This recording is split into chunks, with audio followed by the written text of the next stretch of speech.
All right, hello everybody. Welcome everyone to our co-sponsored webinar with Water Education Colorado and the Colorado Municipal League.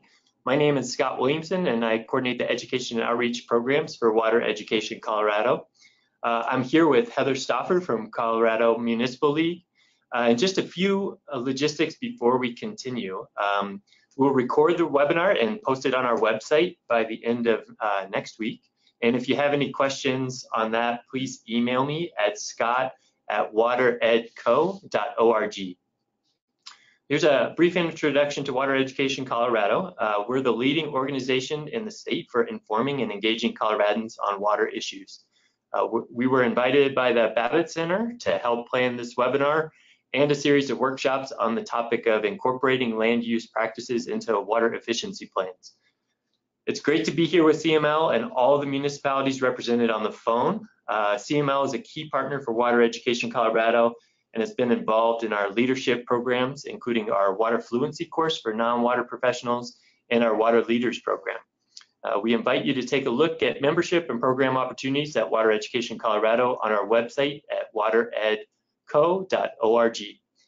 I will now turn it over to Heather from CML before we introduce today's speakers. Heather.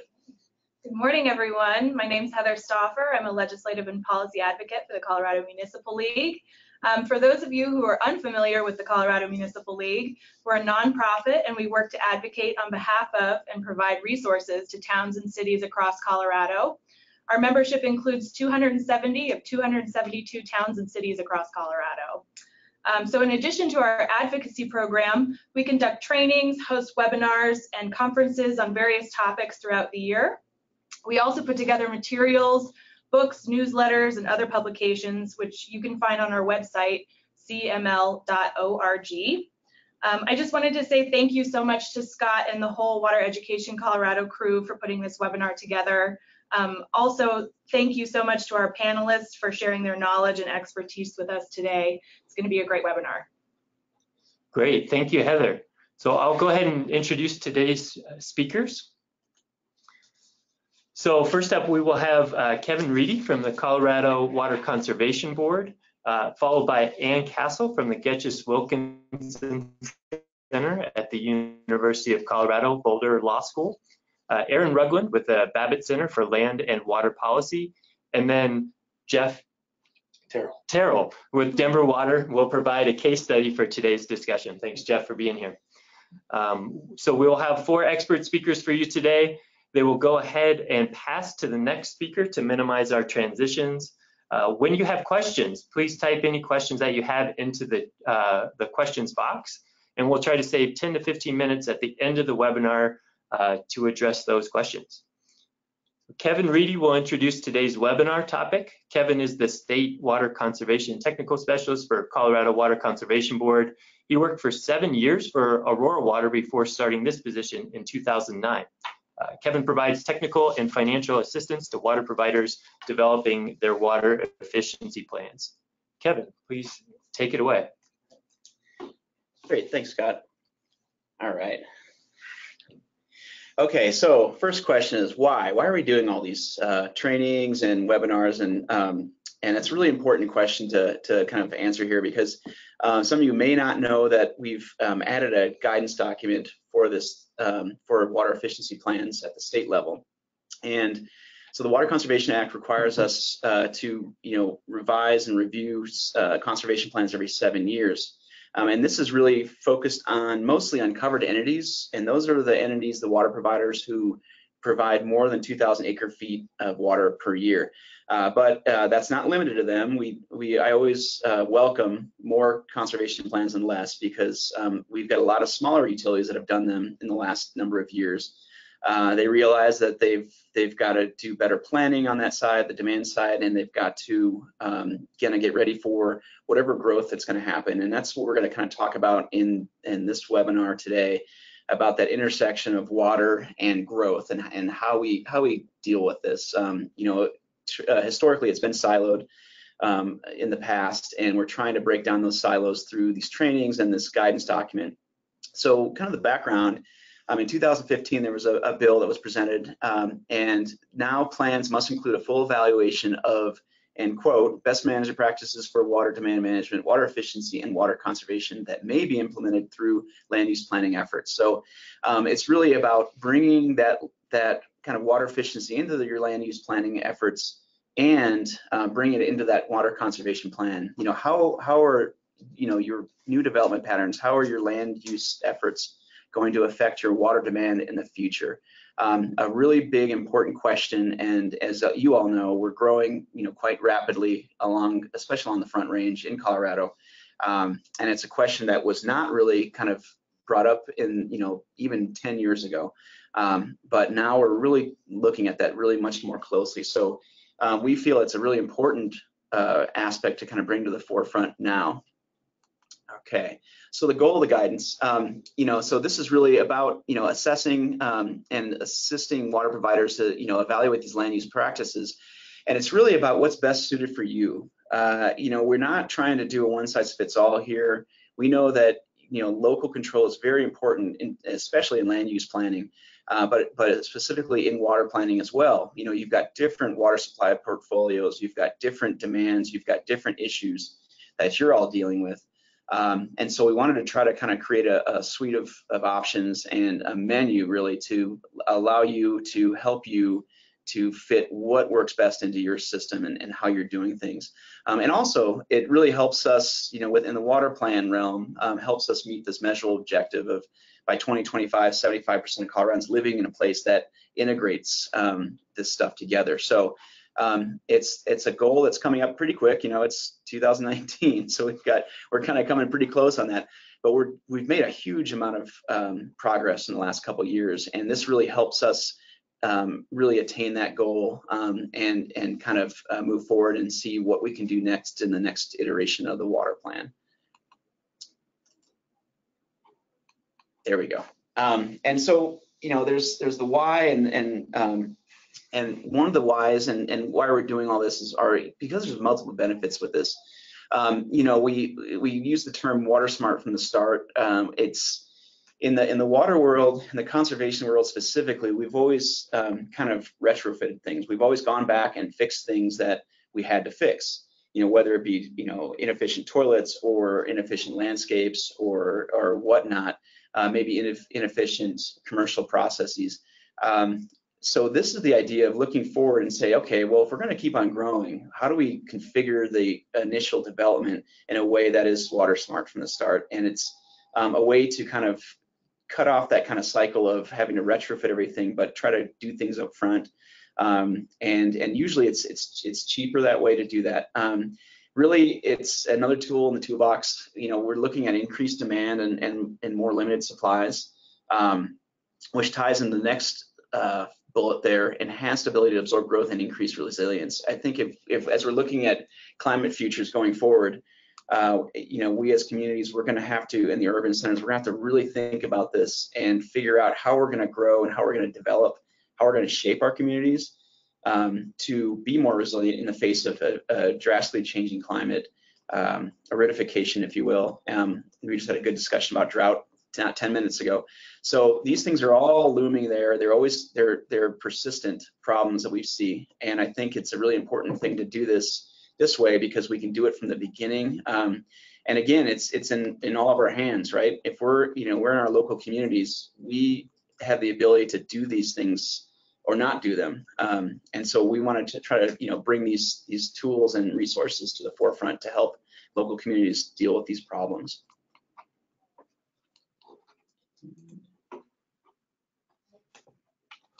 There we go. And so we've got problems. We've got a guidance document. We're doing all this stuff. And so you might ask, like, well, how am I going to do all these things? I don't have any people. I don't have any money. Well, we do have some state funding available. We've got at least I run 2 grant programs, water efficiency grant program, which is really tied to the water efficiency plans. We can give you money to create a water efficiency plan. We can also give you money to implement measures spelled out in that plan. And that's a really important, kind of loop to close, because sometimes you might have you'd be able to do a plan, but you're like, well, I can't implement anything. I don't have any money. We get a pretty regular amount of money every year for that, which is pretty good, about $550,000 a year. Some years are better than others. It's a severance tax-based money system. So As you all know, in the last number of years, it's been a little light. But also we've got a Colorado Water Plan Grant Fund as well. This year I got about 1.75 million. I've got about a little over $1 million left for the February 1st deadline, which is their next application deadline. So I urge you guys to get some applications in if you want to do things along the water efficiency line or integrating water efficiency into land use planning. We've got a lot of great programs, a lot of projects going on right now. And so this is something that's available for you to take advantage of and to implement some of these great ideas you might have out there. And the education outreach portion of this. So as you know, you're on a CML webinar. If you don't know that, maybe you're in the wrong place, I'm not sure. But we've done one with Special Districts Association in the past as well. We had a presentation August 20th at Water Congress, which went really well. And we are doing 4 full-day workshops around the state. We've already done Longmont, September 16th, which is well attended. Next one, October 30th in Durango at the library, in Pueblo, November 5th, and Grand Junction, November 12th, which should be a great one too, I think. And we're getting some really good interest in that. So we're trying to hit around the state, try to get this word out and help you guys use this guidance document a little bit better. Okay, and with that, I'm going to pass it on to Ann Castle, and she can tell you a little bit more about the guidance document itself. Thanks. Thanks, Kevin, and good morning, everybody. I'm going to just take a few minutes to tell you about how this guidance was developed, what research we did, who we talked to, how it was reviewed, how we put the document together. And that's all in the hopes that it will help you figure out how you can best use this guidance document to fit best with your community, to figure out which practices are going to work for you. We started this effort about 1.5 years ago, and it was instigated by the legislation that Kevin talked about. So we have this legislative requirement, but the problem was that it was a new requirement and there wasn't any guidance to help people get themselves through the process. And we knew that there were many water providers, including water utilities that are part of municipalities, that hadn't really worked much with their planning departments. And even cities that have both water utility and planning department under the same governmental umbrella, those cities may be providing water outside the municipal jurisdiction. And so there's other planning departments that have the planning authority for part of their service area. And there may be cities where some other water provider, not the in-house utility, is providing water within the city boundaries. And so there's all those complications.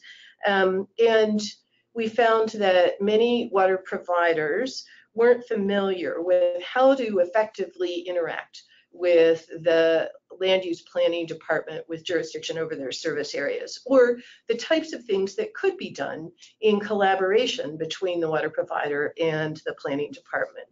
So our goal was to describe best practices that were relevant to Colorado water providers and to give specific guidance on how water providers can interact with the land use planning departments. We wanted to use Colorado examples so you could see stuff that's worked for other Colorado municipalities and water utilities, and we wanted to keep it practical, obviously.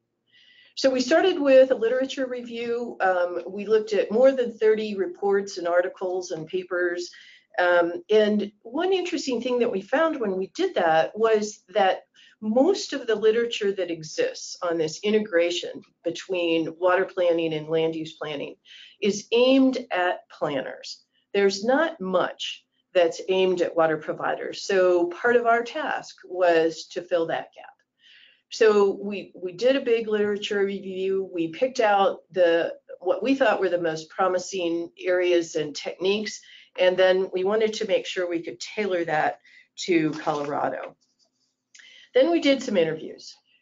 We picked 10 Colorado water providers, and we made sure that we had diversity in geography, so all across the state, in size of the service area and the water provider itself. And we had a mix of water districts and municipal water utilities.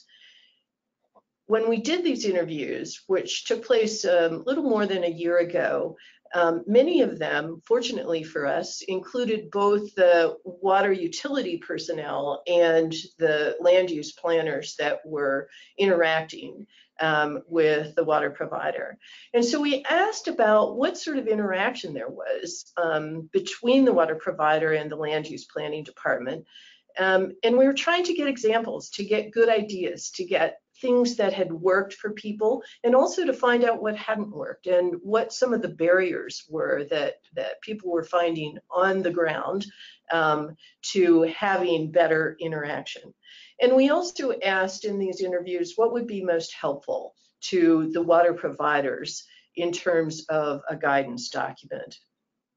Then we got some advice from experts. We talked to the legislator who sponsored the bill, Ellen Roberts, former state senator.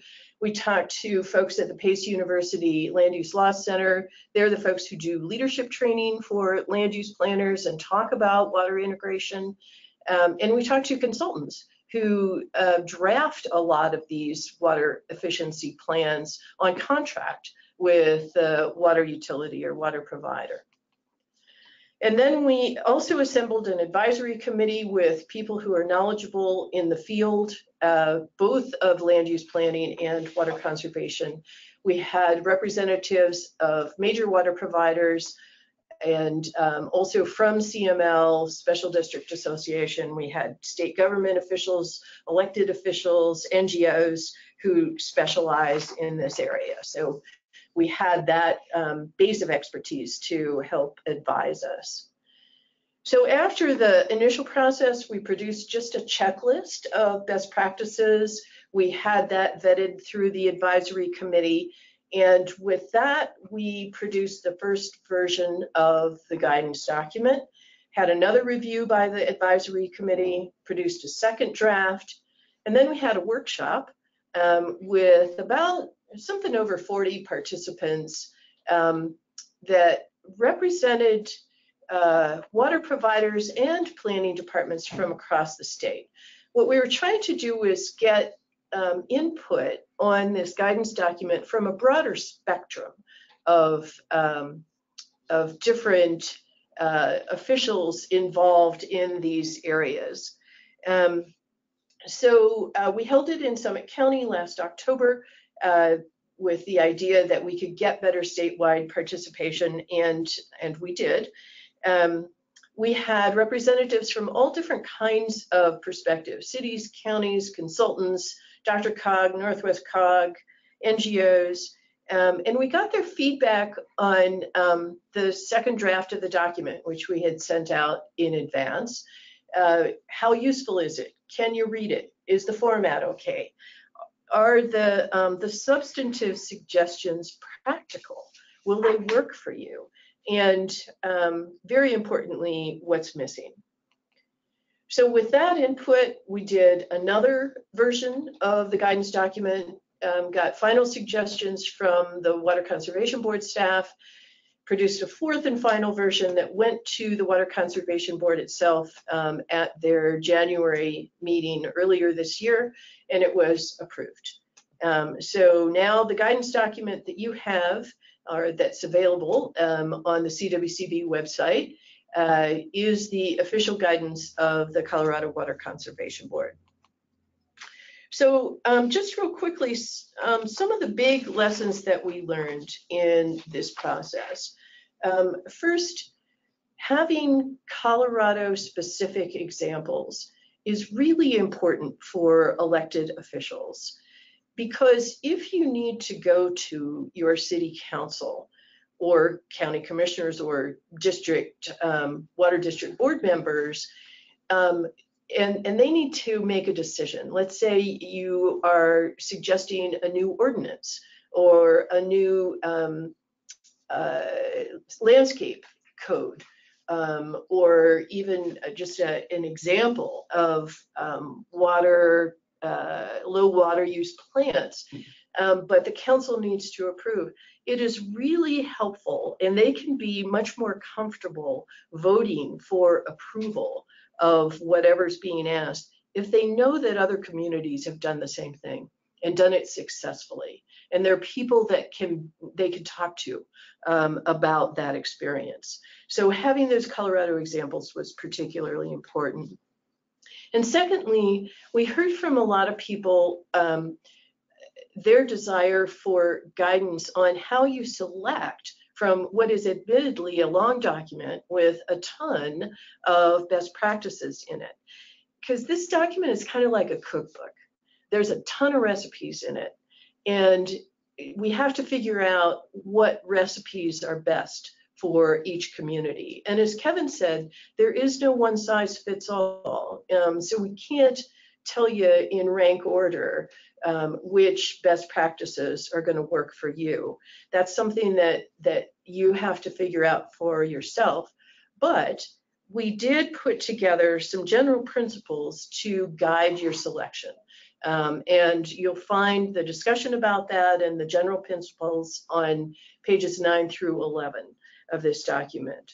There will also be an in-depth discussion of that sort of selection process in the workshops that Kevin discussed. So if you're interested, sign up for one of those workshops. So with that, I'm going to turn it over to Erin Rugland. Erin is with the Babbitt Center for Land and Water Policy, and she and I were the co-authors of this document. Erin has done tons of work in this arena and is very knowledgeable. So Erin? All right, thank you, Anne, for that introduction to the guidance document. As Anne mentioned, I was the co-author of this document, and I'll guide you through the general format and content we put together. We tried to make a document that was really easy to use and seamless with the 2012 guidance, so I hope this overview helps you dive into it and make the best use of this resource. If I can advance the slide. Let's see here.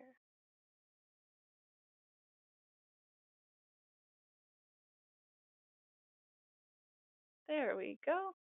Okay, so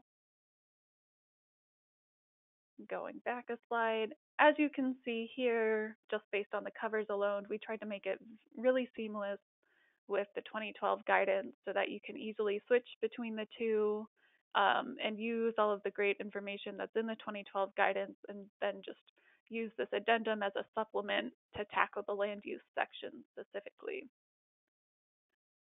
The introduction of the document covers the background information that you heard earlier in this webinar, the organization of the document, the audience for the addendum, and a brief discussion of the terminology used throughout the document.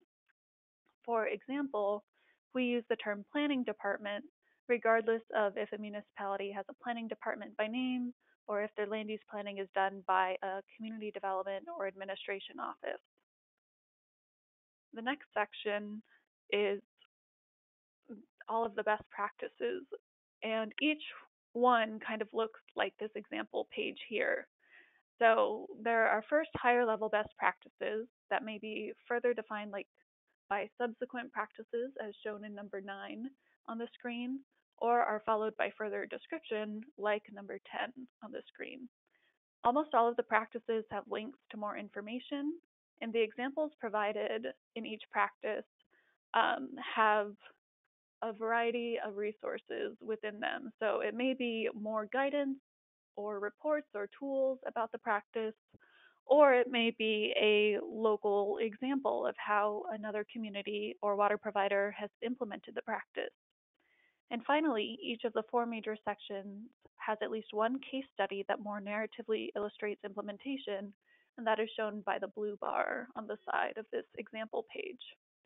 Later in the webinar, you'll hear from Denver Water about how they integrate land use into their water efficiency efforts, and an example of what some of these case studies kind of talk about within the document itself. So now I'll walk you through the 4 major categories of best practices. These are foundational activities, targeted technical assistance and incentives, Ordinances and Regulations, and education activities. It's worth noting that practices could be implemented in a way different than laid out in this guidance addendum. For instance, a water provider could decide to take a practice described here as an ordinance and turn it into an incentive program instead. And different implementation mechanisms can be used to support the practices, such as creating an education program that can bolster the success of a new regulation. The most appropriate means of implementing any of these best practices should be decided by each water provider in collaboration with their land use authority. Kind of expanding on Anne's cookbook analogy, if you see a recipe in here that you like, feel free to tweak it in order to make the best water efficiency dish for your community. So I'll list the main best practices of each of these 4 sections, and then I'm also happy to provide more specific information about any practice during the Q&A at the end of our webinar. Foundational activities are the first type of practices detailed in the guidance addendum. The foundational activities encourage establishing a working relationship between the water provider and land use authority. These practices are fundamental for collaborative implementation of water efficient land use measures with the land use authority. A working relationship with your planning department can be particularly important for special districts and private water providers, or any of the combinations of communities that Anne talked about, whether your water provider is the same, like reports to the same council as the municipality, whether there's multiple providers in your service area, or whatever the case may be. Collaboration is really important for undertaking any of the other practices described in this document. So the main ways that we suggest collaboration can occur are by establishing regular contact and sharing of information between the water provider and planning department, aligning data and information used, establish coordinated procedures for post-occupancy monitoring and enforcement, integrate water considerations into the development approval process, and integrate long-term land use and water planning. Whatever processes you undertake in the foundational activities, maybe starting with one, expanding on what is already in place, or tackling all 5, a crucial step is to try and institutionalize your coordination or collaboration activities. We often hear that communities who are successfully integrating land use and water are doing so because a particular staff member has realized the importance and benefit of this integration. Institutionalization, whether that be from your council, department leads, or staffer to staffer, can help ensure that this coordination continues into the future, regardless of staff turnover or the conclusion of a particular project.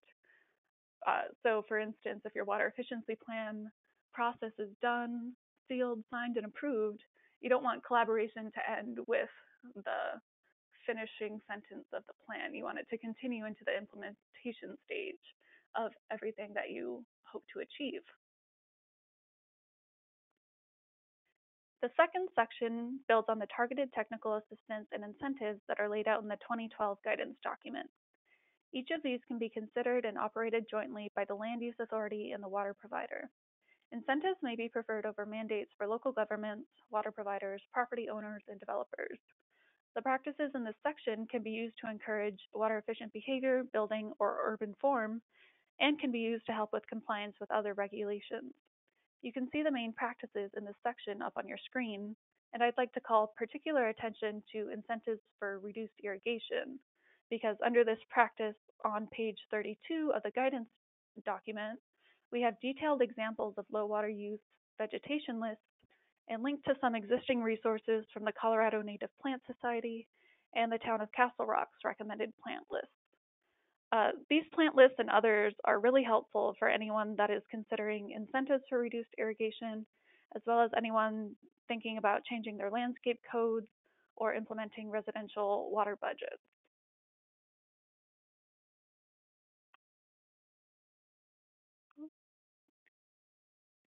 The next section addresses municipal or county code provisions for adoption by a land use authority. Each of these should be evaluated according to whether they will support the water provider's water conservation goals and if they are appropriate for the water provider's service area. Water providers may vary in their authority to adopt regulations, particularly if they're not part of a municipal government. So ordinances and regulations will require discussion between the water provider and land use authority to determine applicability and process for adoption. And of particular importance for ordinances and regulations is considering how they will be monitored and enforced. The practices of this section are listed on the screen, and I'll highlight number 1, examine existing land use regulations for barriers and conflicts, as this can be low-lying fruit for some communities. We heard from one community that instituted a low water land use code with turf restrictions, and then later realized that they required maintained turf in stormwater retention basins. So they were limiting turf in some parts of their community and requiring it in others, sending a confusing message to residents and making it difficult for them to achieve their water saving goals. So when they realized that these two regulations were in conflict, they were able to change course accordingly and better achieve their goals. The best practices in the education activities section are intended to be carried out collaboratively by the water provider and the land use authority to educate their community about the water policies and regulations described throughout the rest of the document. Coordinating these activities with the land use authority sends a unified message to water customers and developers to prevent confusion or contradiction. This can be particularly powerful if done across a region, whether with other water providers or through a regional authority or COG. The practices in this section are on the screen. In our Longmont workshop, we had a lot of discussion about the difficulty of transitioning established landscapes, particularly those in HOAs, away from turf and water-intensive plants. Practice 4, shown here on the screen, engage with the development community and HOAs, can be one way to address this. Joint engagement with the water provider and planning department can help express the importance of landscape codes, turf restriction, fixture rebates, or whatever practices are in place in your community to developers and HOAs. And this interaction can help the departments better understand the barriers that the developers or HOAs may face in changing their community standards to help residents reduce water use. The planning department and water provider can then provide the developers or HOAs with the appropriate resources to help overcome these barriers or consider how to change their program in order to help residents reduce their water use as well. After all of the practices are listed in the document, we then have the updated worksheets. So these are expansions of the worksheets from the 2012 guidance and have a land use section now included in them. These worksheets help a provider evaluate each best practice to consider which may be most applicable, feasible, or garner the biggest water savings. It's part of the screening and evaluation process that can help you choose between the big suite of practices that we have laid out. So the worksheets are available at the end of the addendum PDF or as a separate Excel sheet. And a final piece to the sample or to the guidance addendum is the sample plan addendum, which was also something that accompanied the 2012 guidance document. So water providers can reference the updated addendum sample plan for more ideas on how practices can be implemented and written about in a water efficiency plan. We specifically pulled out the pieces of the typical water efficiency plan that would be impacted by land use changes to highlight in this sample plan addendum. And then we also have fictional examples for both a city and a water district to show how these two entities may differ in their land use implementation actions. So I hope that was a nice crash course into the document. And now I'll turn it over to Jeff Tejral with Denver Water to talk about how Denver Water is putting all of these things into practice. Great, Erin, this is Scott Williamson, interjecting myself real quick just to say, I know questions have probably come up for audience members, so just a reminder, if you have a question, we would love to answer those at the end of the webinar. Please go ahead and type those in at any time in the question box, and we'll be monitoring that moving forward. Erin, if you don't mind handing back the mouse, thank you very much, and we'll go ahead and move forward with Jeff Tejral from Denver Water. Take it away, Jeff. All right, thank you. So I'm gonna start, just kind of go back to what are the drivers for integration? Like, why are we actually talking about this and why now? I think that, it's not lost on anyone that, the Colorado River and drought have been a major topic for a long time in a lot of communities, both Front Range and the West Slope. And growth has also been, top of mind. This is something that's definitely driving the Denver metro area and I-25 corridor, but I think a lot of communities are seeing growth or different types of growth occur. There's also money is an issue, paying for your water and wastewater utilities, and sometimes citizens just demand that you do something. And I think this is something that I've thought about a lot over my career in water conservation, is that why are we not doing a better job of this? And I think early on, I had a really naive idea of land use planners just don't care, or water use planners don't make the case adequately. And definitely naive in that. And I think it's something to step back and start thinking of. Land use planning is really this balancing act of planning for uncertain futures where competing needs are always getting prioritized and reprioritized as our cities grow, and these new challenges arise. And I think water utilities have done a really great job of managing water and kind of staying below that line of something to, that needs to be managed differently. And the drought of 2002, 2003 really put that lens on, hey, this is something that we all need to care about. We need to get better at working together, and we're going to start bumping into each other. And I think we're seeing that, occur now, where water is part of the development conversation. And so sort of my background, my career, I've worked at both Aurora Water and Denver Water now, starting in 2002. And many of those efforts were really focused on how do we have land use, like how do we have it, good from the beginning, good from the get-go. And as one of those cooks in the kitchen doing this, I think it's something I've always kind of looked at this and said, I've had to frame this of how do land use planners and water use planners kind of work together. And I have 4 categories, and really it's like doing separately kind of discrete projects, but working on the same issue, doing collaboratively on the same issue, that same project, or planning separately and then planning together. So there's this idea of there's doing together, planning and planning together. And as we get more into this, I think we're going to talk more about that planning and doing together. And the first one was in Aurora, where I had worked for the utility, the water utility, and working on zero-scape demonstration gardens and encouraging customers to retrofit their yards.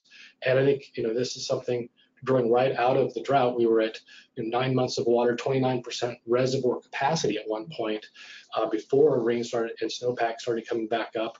And even with that kind of, that day zero looming over city council, a ban on new sod or seed or any plant material going in, it was still a real slog to get a change to the city codes. And the picture on the left of the screen, you can actually see that what we got was 40% turf maximums. You had to have 50% living plant material. There's a plant list created. There's size requirements for plantings. A lot of things that changed out of this, but where it started was that kind of the landscape architect within the planning division, myself, were working on 2 ends of the same project, but we ran into each other at one point when citizens were coming forward and saying, hey, I'm changing my landscape and code enforcement's giving me a ticket. Okay, what's going on here? And Don Fecka, who's a landscape architect, tapped me on the shoulder one day and said, you can't tell people to do this. This is illegal. I was like, oh, I have a whole, this is my job thing going on. And out of this, we came together and said, all right, how do we make this work? How do we collaborate on this project? And that's how we got to know each other. I mean, to Erin's conversation of like, one of the foundational elements is to get land use planners and water use planners in the same room to talk about something. Sometimes it happens organically. Sometimes it needs to be, more forced. But in the end, I think one of the things that was really, as we moved through that 2.5 year cycle from 2003 to 2005 to get these codes in, every time we met with council, they were concerned with enforcement costs, the cost of maintaining this. Could our, our developers install this? Could customers or citizens maintain this? And we had to keep coming back with, all right, we have classes for our citizens, that educational component. We have code enforcement that is actually being trained on what this looks like, what is a weed, what is a native plant, and we're going to work with landscape contractors also. And the big question was always, how do you balance a water efficient landscape and a livable community? So I think those are things as we move forward. We had to really start saying, how do we align our data to understand the opportunities? That's that water efficiency planning. Pilot, this is our next thing, is like, how do you pilot these things and understand them? We did not have that ability at Aurora. The picture on the right with Denver, we can start looking at this and saying, all right, we can pilot some of these low water use landscapes within the city code and understand what does that look like and what are the costs and benefits. And then you can take that pilot and apply that and to integrate that, that knowledge with the land use planners to where you're actually in a safer place, and that you're actually moving from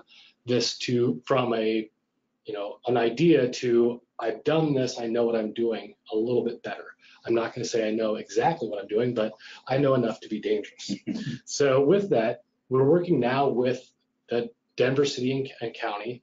About 80% of our development in Denver or within Denver Water's service area is in Denver right now. And the way that we look at our, through our water efficiency plan now is not this percent reduction, which is the total gallons of, water used divided by the population.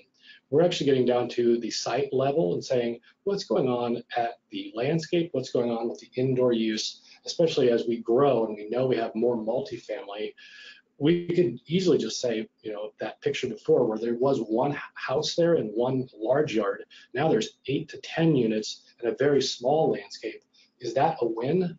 We have to start questioning and saying, how do we keep getting better? How do we keep getting this thing to be more efficient and livable at the same time? So on the left, we have gallons per square feet design standards. In the middle, gallons per capita per day design standards. So you can think about landscape, codes and ordinances, turf reduction, native plants, all of these things, and then saying, how do we integrate these things in an incremental manner? And one of those things, the green codes, this is the IGCC and the IECC. There's a whole lot online if you want to look up IGCC. The idea is with green codes and the cities implementing these is that you start off with an idea of you bring together the developers, city staff, the water sector, the energy sector, all of these groups and all these professions that have input, and then you start bringing that knowledge to bear to say, what can we do now? And then you say, is it enforceable? Can I maintain this? Is this going to be effective? How effective will it be? And then you start focusing on that next best step. And an incremental change, you're not saying, I have this great idea, we're going to go to net zero water tomorrow, and we're not going to ask anybody. No, we're going to go through this. We're going to say, what is the next little thing I can do that's going to be the best thing to do? And so with this, on the left, you can see that the blue dot represents the stretch code. And the stretch code is this thing that we can incentivize. And that is something that developers are always looking for. How can I get my building to be the maximum profit I can, and so that I can get the most back from my investors? How do I get things through the city faster? How do I get lower tap fees? How do I make this stuff happen? And they actually respond to that. We've been running a pilot for 3 years, and we've been refunding back to a developer. If they can reduce water use by 25%, we will give back 20% of their system development charge or their tap fee. This is not for everyone, and we don't want it for everyone because I can't handle that. I don't have enough staff to go through it all, but I do want to learn and I want to adapt as we go. The learning from that is what's being adapted into the landscape standards and into the indoor the water use standards for the green codes. So we're actually using that to actually inform our code decisions. And so you can see that those blue dots are always leading out in front of that orange line or the actual base code. So the base code is not going to be something that changes instantaneously, but it's probably going to have, as you go out into the future, more significant lag, because what we're doing is we're running into these competing needs. We're running into how do you get water to trees? How do you make sure you have a livable community? And I think, as I mentioned earlier, I don't show this going to a net zero water. I don't know if we're there yet, but I think that's something that we will talk about as we progress down this path. And the nice part is every 3 years you get to review this and say, what did we learn in the last 2 years? What's out there now? What has changed as far as technology, behaviors, acceptance, and you get to keep pushing forward. And if things are hard or they're not going to work, you'll find them out hopefully before you make them something that is unworkable and that is unmaintainable.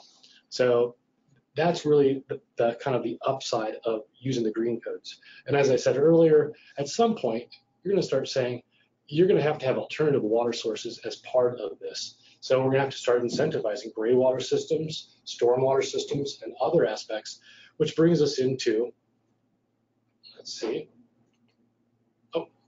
one water integration. So this is something that Denver Water is also working on, and the city and county is working on. We're working on basically a collaboration of how do we have a one water dialogue, how do we have a one water plan within the city and county of Denver. And for those of you who are not familiar with One Water, I think the simple thing you can talk about is the right water, the right amount for the right use. So if you look at the pictures on the top, you're talking about why are we taking stormwater off of the top of these high density buildings, pushing it out to the street, flooding downstream, causing all kinds of water quality, water quantity issues, and then turning on the irrigation the next day to non-native plant material that is, that's a really silly idea. And we can do better. And I think we can take lessons from places that have already gone through these issues, like Melbourne. I've talked to their city forester and parks department, and they said, you know what, we had enough water in rainfall all the way through our 5 to 7 year drought that we could have kept our trees alive, but we took it off the top of buildings, pushed it as quickly as we can right towards the road, and it ran past the trees. And then we put these drought restrictions in, and we saw this large damage to trees. So if you look at the top right, there is a tree in there. It's very small, but this is actually an example of green infrastructure that is taking stormwater off of the road. This is Brighton Boulevard in Denver, and this is a very prescribed thing to do. It takes a lot of engineering and know-how to make this happen. But I think this is the stuff that between the stormwater and drinking water sectors, we can start integrating this into a lot of our new development. And that's how we're going to bend that curve down into the future, and also be able to last through droughts and drought restrictions.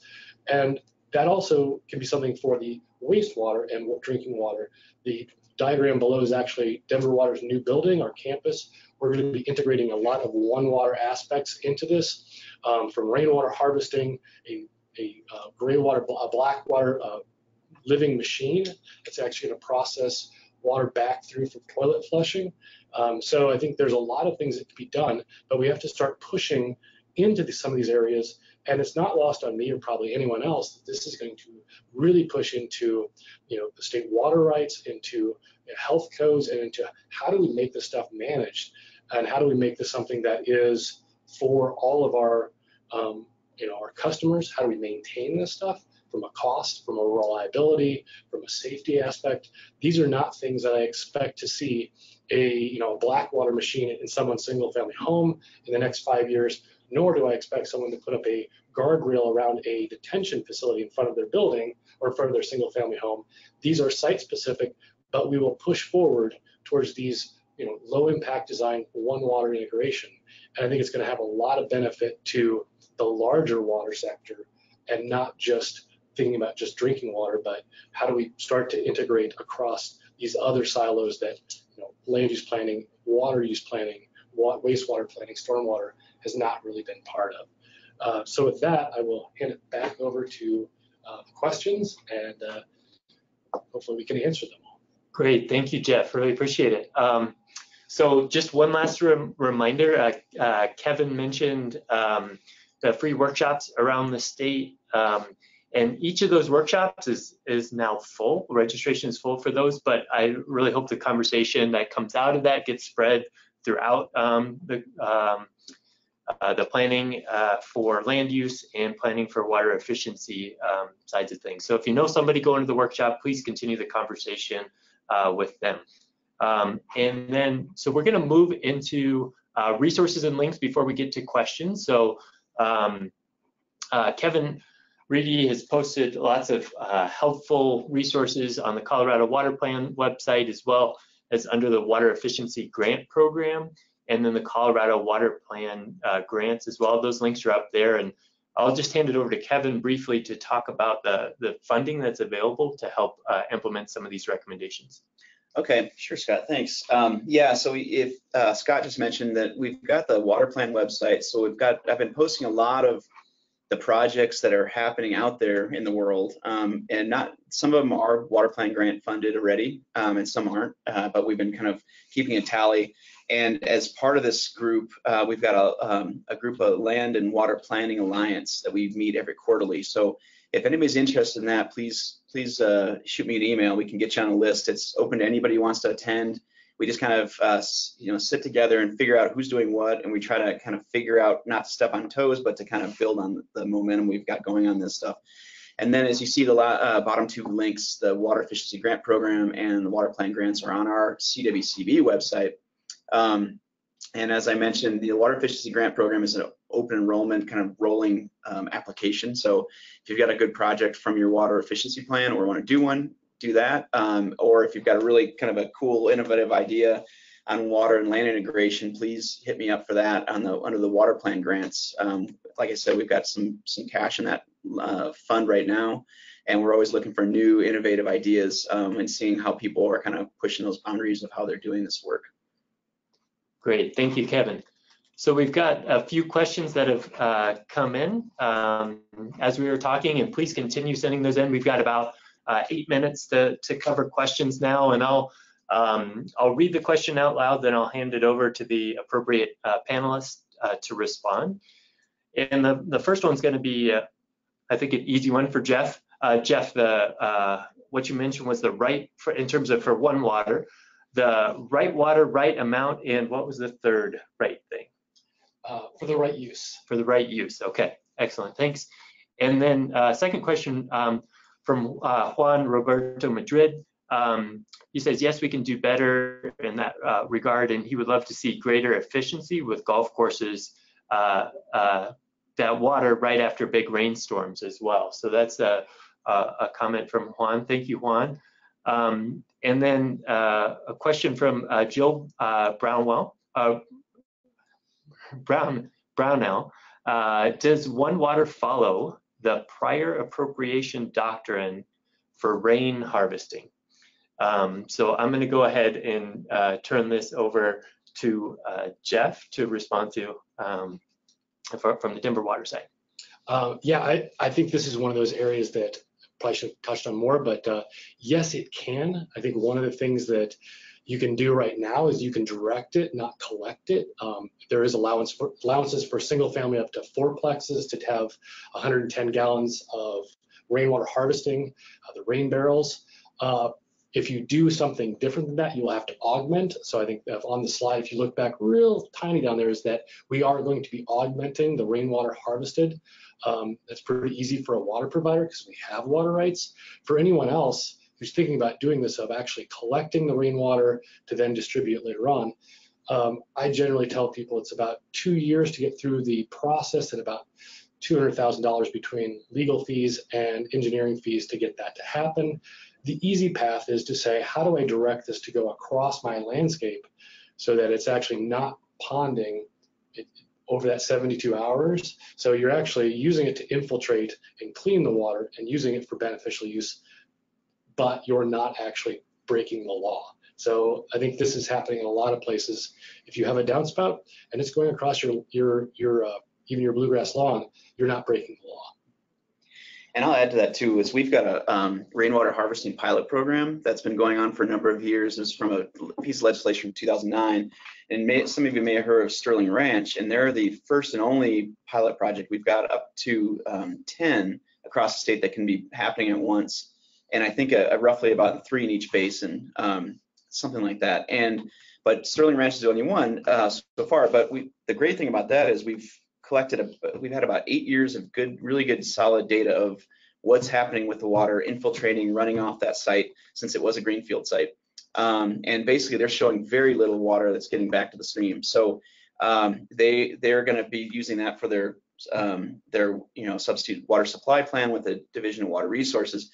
But coming out of that, since we had such great data, another bill from 2015 said, hey, DWR and CWCB, you shall create regional rainwater harvesting factors. So we've just completed that. Our board approved those in September.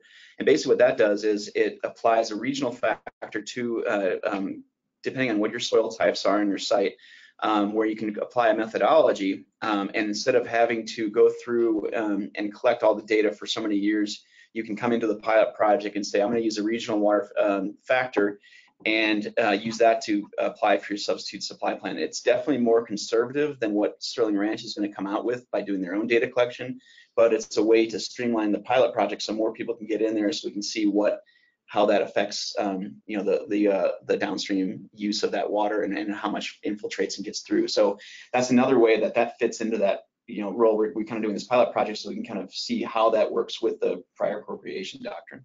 And also, this is such a great question because it's a complicated answer, I think, and it's going to be site specific. But one additional nuance is that if the water that you're talking about is imported from a different basin, then different rules apply, and you have more flexibility to reuse the water that's collected after the first use. So I think the bottom line is that your particular situation needs to be considered, and you probably need to get some legal advice. Lawyers, guns, and money. Thank you, Jeff, Kevin, and Ann. So last question here is more on next steps. So for people interested in the Water and Land Use Alliance meetings, go ahead and probably the best is to email me, scott@wateredco.org, and then I can forward you on to the appropriate folks. And that goes probably for any questions that come up. I am more than happy to pass them along. Thank you to those of you who have joined us today. Really appreciate it. We had really great attendance, and thank you for taking an hour of time out of your day. And without further ado, I'd really like to thank our panelists as well. Thank you, Heather, Ann, Kevin, Jeff, and Erin. And again, please feel free to shoot any follow-up questions to me, scott@wateredco.org, and we'll be posting this webinar on the Water Education Colorado website. Have a great day, everyone, and hope to see you again soon.